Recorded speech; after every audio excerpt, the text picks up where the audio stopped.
Hello everybody.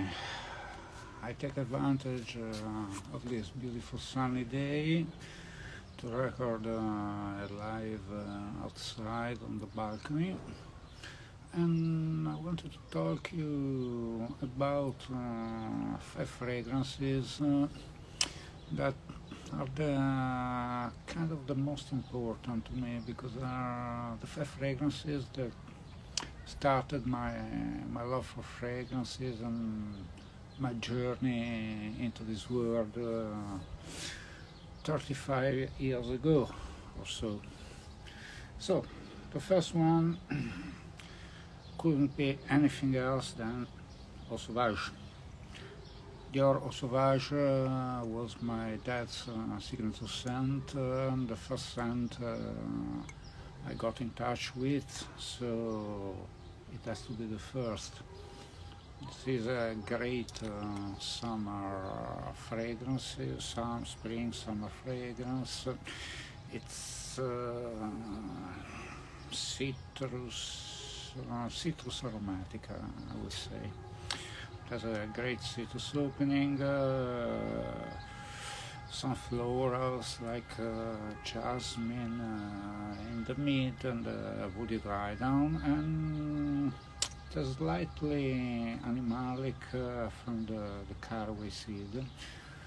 That's into it, which is not animalic in the civet, pacey kind of way, on the leathery castoreum kind of way. It's a sort of sweat, but a clean, sweaty vibe. And this is the first. The second, of course, La Carte Noire. La Carte Noire was my first scent, my first personal scent. It was, I was middle school, I was about 13 years old or so. And it was a bomb when it came out. It has this light citrus opening, this big lavender, and this green and soapy vibe.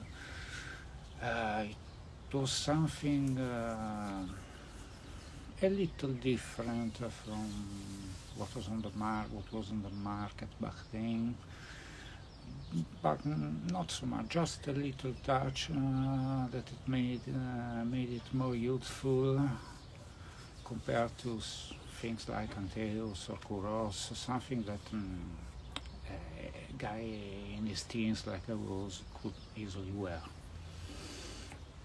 The third is a fragrance that I wore throughout the 80s to the mid-90s. It's Atkinson's Rockford. Now, unfortunately, not discontinued, but the current version is nothing like this. This is the one you want. This is the real Rockford. The current formulation is nothing like this. This is a citrus aromatic fougere type of scent.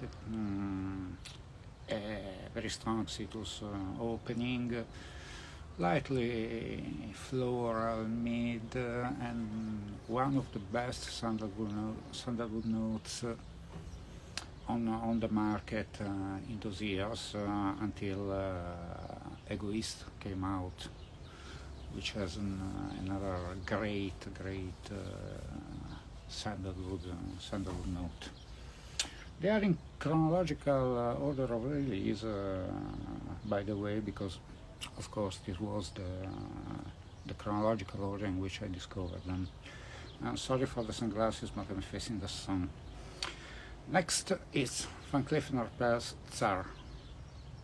Tsar unfortunately discontinued and fetching a pretty penny now. This is the most wonderful fougere fragrance you can dream of, the most balanced, because in those years fragrance used to have a really strong pine note, like Polo Green, that was a little before 1978, Quorum had a strong pine note, Agua Brava. This has a strong pine note, but it's really balanced by the other greens, the other green notes and the floral notes, the citrus is in the opening. This is fantastic, long-lasting, brings back so many memories. I'm very partial to this. Last one, another unfortunately discontinued fragrance, is Chopard Heaven. Chopard Heaven could be considered fougère. I liked it especially in summer, but could be worn all year round. And this has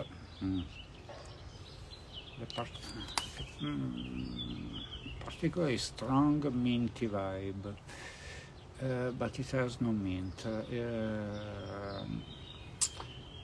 Probably it's the high percentage of geranium. It has a bergamot opening, those geranium and cyclamen in the heart. You have this minty vibe throughout all the fragrance, and cedar, wood, and tonka in the base. And the tonka is used in a fantastic way because it doesn't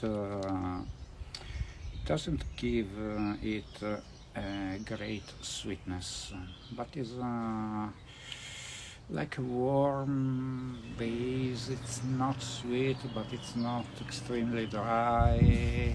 It's very mellow. And this came out in 1994. For what I know, it was only on the market in that year. And imagine a fougère with a very minty vibe and a warm base that came out the year before Le Mal. I guess Francis Kurkdjian knew about this. This was my fragrance in the summer of '94. That summer has been probably the best of my life, so I have very fond memories about this one. So, this was my 5 fragrance for the heart list. Hope you like it. And sorry if I can answer the comments in the chat, but I'm facing the sun. I see next to nothing. Bye, and see you next.